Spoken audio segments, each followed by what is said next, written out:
أنصتوا رحمكم الله. أنصتوا واسمعوا رحمكم الله. أنصتوا واسمعوا وعدوا جميعا رحمكم الله. اللهم صل على محمد. اللهم صل على سيدنا محمد. اللهم صل وسلم على سيدنا ومولانا محمد. الحمد لله رب العالمين. اللهم كن الإسلام والإيمان يا خير المسلمين برحمتك يا أرحم الراحمين.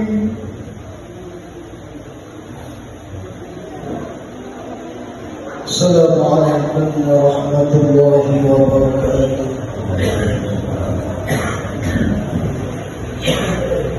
الله أكبر الله أكبر الله أكبر الله أكبر.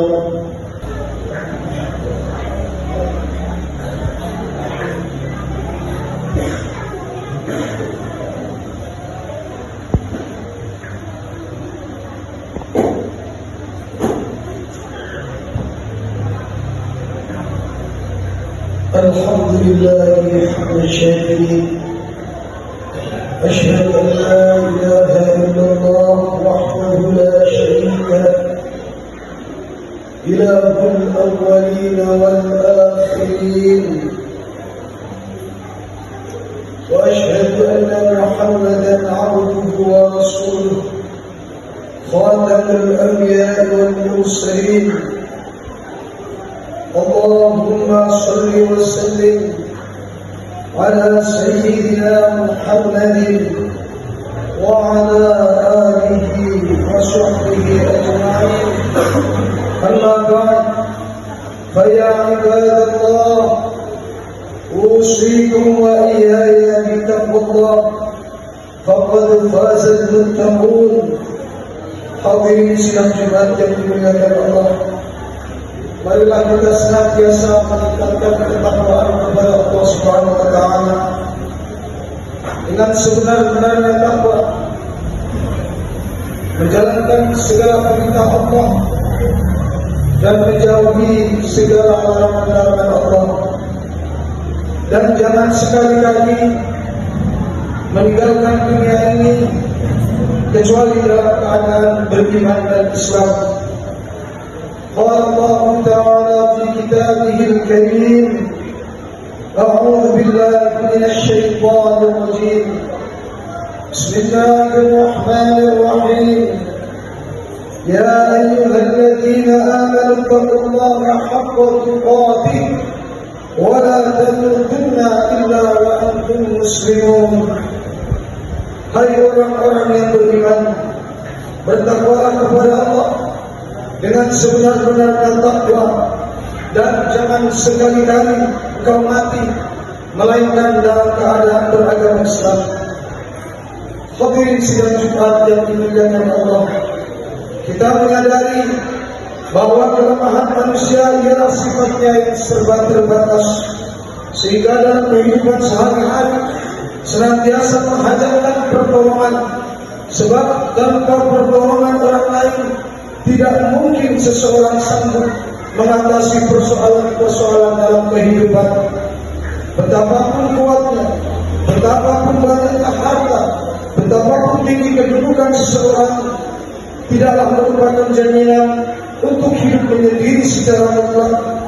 Untuk itulah Allah memerintahkan kita semua untuk saling tolong-menolong, sebagaimana termaktub dalam kitab suci Al-Quran: وَتَعَاوَنُوا عَلَى الْبِرِّ وَالتَّقْوَى وَلَا تَعَاوَنُوا عَلَى الْإِثْمِ وَالْعُدْوَانِ. Dan tolong-menolonglah kamu dalam mengerjakan perbuatan kebajikan dan ketakwaan, dan jangan tolong-menolong dalam berbuat dosa dan pelanggaran. Hadirin sidang Jumat yang dimuliakan Allah, tolong-menolong sesama hamba Allah adalah terbatas dalam urusan duniawi atau lahiriah. Akan tetapi pertolongan mutlak yang kita perlukan ialah dari Allah. Pertolongan inilah yang merupakan jaminan keberhasilan segala usaha dan pekerjaan. Pertolongan Allah akan didapat dengan memohon dan mendekatkan diri kepada serta menyerahkan segala urusan kita baik duniawi maupun ukhrawi. Itulah yang kita kenal dengan tawakal. Lalu siapakah yang akan mendapatkan pertolongan Allah? Di dalam Al-Quran disebutkan, "Fa'ilahukum ilahun wahid, falahu aslimu wa basyiril mukhbitin." Maka Tuhanmu ialah Tuhan yang Maha Esa. Karena itulah berserah dirilah kepadanya dan berikanlah kabar gembira kepada orang-orang yang tunduk dan patuh. Dari ayat di atas adalah bahwa Allah akan memberikan pertolongan kepada mereka yang pasrah, menyerahkan diri kepada Allah atau tawakal adalah sikap jiwa yang tenang dan hati yang mantap. Wa tawakkalu 'alal hayyil ladzi la yamutu wa sabbih bihamdihi, dan berserah dirilah engkau kepada Allah yang hidup tiada mati, dan bertasbihlah dengan memujinya. Dalam ayat lain juga disebutkan, wa 'alallahi falyatawakkalul mu'minun, dan kepada Allah lah berserah diri orang-orang yang beriman. Hadirin sidang Jumat yang dimuliakan Allah, dari keterangan ayat-ayat tersebut telah dijelaskan tawakal itu hendaknya dilakukan pada tiap usaha atas dasar keyakinan bahwa hanya Allah yang nanti akan menentukan keberhasilan setiap langkah dan usaha kita. Setelah kita lakukan berbagai ikhtiar dan mencurahkan segenap kemampuan dalam sebuah pekerjaan umpamanya, semuanya akan kita serahkan sepenuhnya kepada Allah dengan memohon agar Allah senantiasa membukakan pintu-pintu keberhasilan usaha tersebut. Lau annakum tawakkaluna 'ala Allahi haqqa tawakkuli, lau syakaru kama yarzuqul qayyul kama bi khisaman ta'du khimasan wa taruhu bidan. Kalau kau berserah diri kepada Allah sepenuhnya, maka engkau akan diberikan Tuhan rezeki yang diberikan kepada burung-burung yang pergi di waktu pagi pada saat lapar, dan dia akan kembali nanti sore hari pada saat kenyang. Hadis di atas memberikan pengertian kepada kita sampai makhluk yang tidak berakal dapat memperoleh kehidupan dan rezeki, apalagi manusia yang memperoleh anugerah akal dan pikiran harus lebih mampu berusaha dengan sebaik-baiknya. Kita hendaknya senantiasa berusaha membuktikan ciri-ciri kemanusiaan, yakni dengan berusaha, berbuat, bekerja untuk menanggulangi segala beban-beban dalam kehidupan. Kita yakin dengan usaha yang sungguh-sungguh itulah Allah akan memberikan kehidupan yang layak dan lebih baik. Inna Allah la yughayyiru ma biqawmin hatta yughayyiru ma bi anfusihim. Sesungguhnya Allah tidak akan merubah nasib suatu kaum sebelum mereka merubah keadaan mereka sendiri. Hadirin sidang Jumat yang dimuliakan Allah, kebahagiaan akhirat adalah merupakan tujuan hidup manusia. Untuk itulah mari kita senantiasa berusaha sebaik-baiknya dengan mengikuti tuntunan Allah dan Rasul-Nya yang tersimpul dalam ajaran Islam yang sangat indah ini. Marilah kita gunakan akal pikiran, kita manfaatkan kesempatan, kemampuan selagi tersedia untuk mencari kebahagiaan hidup yang senantiasa diridhai oleh Allah Subhanahu wa taala. A'udzu billahi minasyaitonir rajim. Bismillahirrahmanirrahim. Alladzina idza dzukira Allahu wajilat qulubuhum.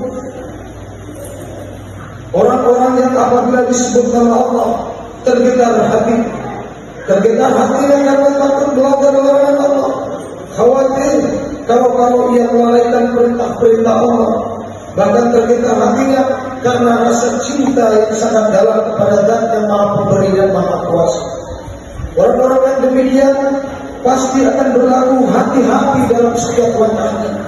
Hal ini merupakan syarat dalam setiap tujuan kehidupan, dan ini merupakan syarat dalam setiap melaksanakan pekerjaan sehari-hari. Sidang Jumat yang dimuliakan Allah, setiap manusia hidup pasti mengalami cobaan dan ujian. Kehilangan harta, kematian anak atau saudara, semua itu dapat membuat hati resah dan sedih.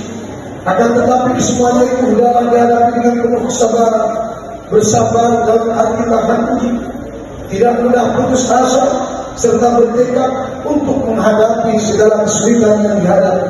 Inilah ciri-ciri orang yang bertakwa. Fa'idza azamta fatawakkal 'ala Allah. Kemudian apabila engkau telah membulatkan tekad, maka bertakwalah kepada Allah. Hadirin sidang Jumat yang dimuliakan Allah, nyatalah bahwa tawakal dan sabar merupakan sikap orang-orang yang beriman dalam menghadapi segala persoalan kehidupan. Mereka yakin dengan cara itulah Allah akan memberikan kebahagiaan di dunia dan kelak nanti di akhirat. Sebagai bukti tawakal seorang hamba Allah ialah ibadah sholat. Wal muqim sholat, itulah orang-orang yang menegakkan sholat. Sholat merupakan ukuran iman, ukuran Islam. Sholat merupakan ukuran tawakal seorang hamba. Karena tidak kurang dari 17 kali dalam sehari ia berjanji dan memohon kepada Allah, Iyyaka na'budu wa iyyaka nasta'in. Hanya Engkaulah yang kami sembah dan hanya kepadamu lah kami memohon. Wa qala Allah Ta'ala fi kitabih al-karim, wa ma tunfiqu min khairin fali-anfusikum wa ma tunfiquna illa ibtigha'a wajhillah wa ma tunfiqu min khairin yuwaffa ilaykum wa antum la tudlamun. Dan apa saja harta yang lain yang kamu nafkahkan di jalan Allah, maka pahalanya untuk dirimu sendiri. Dan janganlah kamu membelanjakan sesuatu melainkan karena mencari keridhaan Allah. Dan tiada kamu sedekahkan sesuatu kebaikan melainkan akan dikembalikan sepenuhnya kepadamu, sedang kamu sedikit pun tidak akan dirugikan. Hadirin sidang Jumat yang dimuliakan Allah, marilah kita senantiasa bertawakal kepada Allah, karena dengan hanya berserah diri kepadanya akan menumbuhkan keteguhan hati, ketenangan, keberanian, dan akan membuahkan nilai-nilai rohani yang terpuji. Barakallahu li wa lakum fil Qur'anil 'azim wa nafa'ani wa iyyakum bima fihi min al-ayati wa dhikril hakim. Wa taqabbal minni wa minkum tilawatahu innahu huwas sami'ul 'alim. Aqulu qawli hadha wa astaghfirullaha al-'azim li wa lakum wa lisa'iril muslimina wal muslimat wal mu'minina wal mu'minat fastaghfiruhu innahu huwal ghafurur rahim.